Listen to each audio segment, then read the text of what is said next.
Yeah, well, I just want to address one thing before we move on into that because, I was just sitting here a second ago saying racism doesn't exist in this sport and yada, yada, yada, going on and on and on and talking about, well, look at all these successful black boxers, etc., etc. I just want to make it clear because I might be borderline maybe offending some people because they might say, listen, look at this guy. He's a white guy.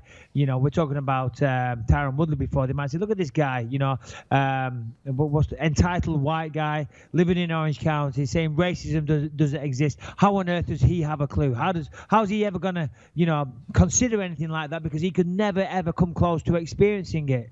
And you're absolutely right. So if I'm wrong, then I apologize. I'm just saying, in my experience, I haven't seen any evidence of it. In fact, I've seen the opposite. I see, black athletes being pushed. I mean, Rampage Jackson, when he came over from Pride, got a huge push from the UFC, and the list goes on. I mean, look at John Jones, Daniel Cormier, as we just said. But so if I did offend anybody, I apologize. But there really wasn't any need for offense. But you know how some people like to twist shit and say, whatever. He's headlined pay-per-views before, and he didn't draw. That's the fact of the matter. Simple as that. If you're not drawing people in, you don't earn the cash. And I've had this argument with Dana White myself, and it's like, well, because me and many other people, I say, well, hold on a minute, look at Nate Diaz and Conor, look what they got paid for that. I won that. They're like, well, you ain't pulling in the numbers that Conor and Nate Diaz do, and it kind of stops you in your tracks there because it's a fucking fair point. You know what I'm saying? Yeah. And that's why Demetrius isn't pulling in that kind of money, because he's not pulling in the numbers, not because of the color of his skin. I might be wrong, but I feel very confident saying that. Yeah, and I agree with you completely, because you look at somebody like John Jones, who is making a lot of money, is a big pay-per-view star, is a guy who was getting a push, even though he fucked up time and time and time again. Don't tell me that there isn't an opportunity for a black person in the sport of MMA to make a lot of money and make a star out of himself. It's just there has to be a bunch of different factors. The Diaz brothers aren't white. The Diaz brothers are fucking huge stars, and they're fucking terrifying Mexicans from California. The Diaz brothers aren't white? They're Hispanic. They're Diaz brothers. Are they? Yes. They look white to me. No, they're fucking light-skinned Hispanic. They're Diaz. Look up the Diaz brothers' background. They have to be. It's called Diaz, and I know that's but aren't they? No, would you say essays? What does it say? They're from. Listen to me. They're from fucking Stockton. It's a whole other place. They told me there's no police force in Stockton. They're not Mexican, Lewis. What are they, Shannon?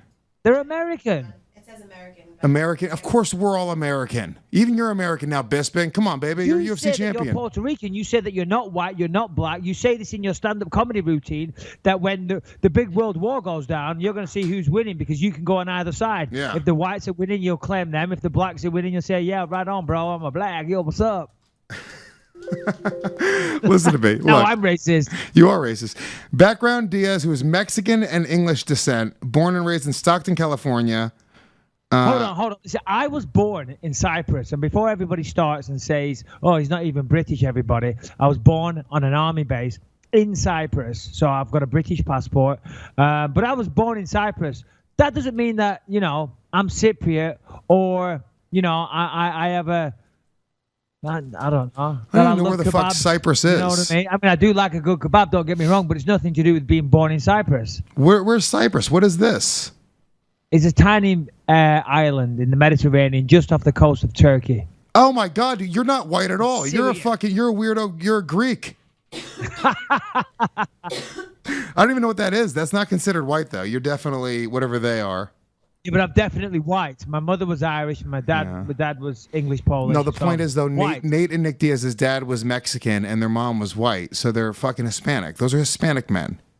No, Nate and Nick Diaz are white. You can't listen.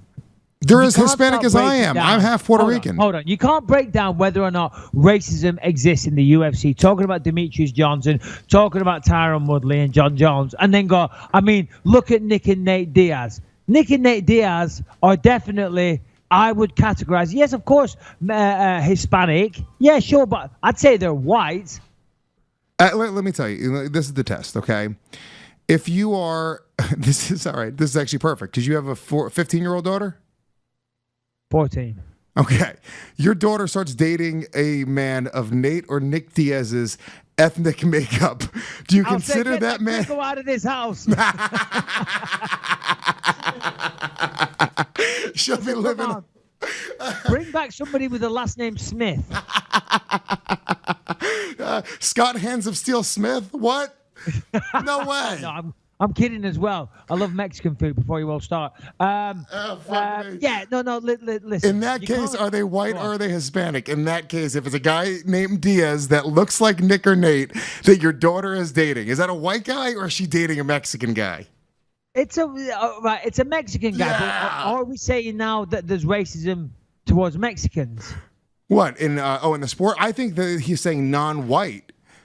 Yeah, but people love Mexicans in combat sports. I mean, being Mexican in boxing means you're tough, you love the body shots, and you go to war. I mean, that's almost a compliment in combat sports. But that's like listen, being a boxer in Mexico is better than being the president. That's like a whole thing. That's part of their infrastructure. Okay. Yeah, no, I know. But we're going off on a tangent here. But still, I'm saying Nick and Nate Diaz are white, and I'm just saying it's a very, very bad comparison to use, Lewis. Very bad. So here's the non-white champions. There's John Jones, who I think he's going to be stripped, and it'll be DC in that case. Right? That's for sure. And they would give the title. DC. Do you know officially? They would officially give the title back to DC, right? I don't know about that. But see, the thing was, I mean, I was joking about this. If they give it back to DC, I mean, it's kind of weird. No. I don't think they will. If they give it to DC, he's default champ, DC default champ, and it just, it goes too easy. What they got to do, but the thing is, if they gave it to DC then is going to have to defend the belt, right?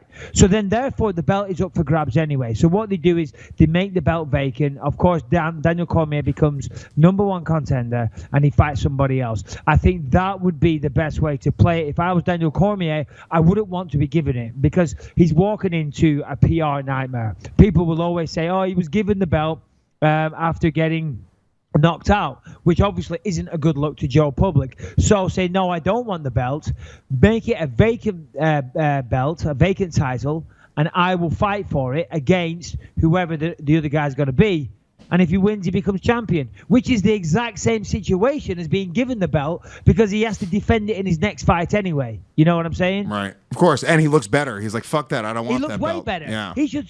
They should say, right, we're going to make Daniel Cormier the champion. And Daniel should say, I don't want that belt. He should do what I did against Robert Whittaker, throw it on the floor and say, that's disgusting. I don't want to be given the title. I want to fight for it. He looks like a champion in people's eyes. It shows that fighter spirit. It shows that he's willing to work for it.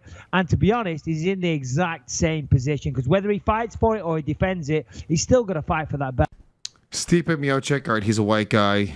You're a white guy. Tyron Woodley, non-white. Connor's white guy. Max Holloway, I don't really know what is Max Holloway? So, okay, here we go. We're just like Nick and Nate Diaz now. What is he? Light black skin?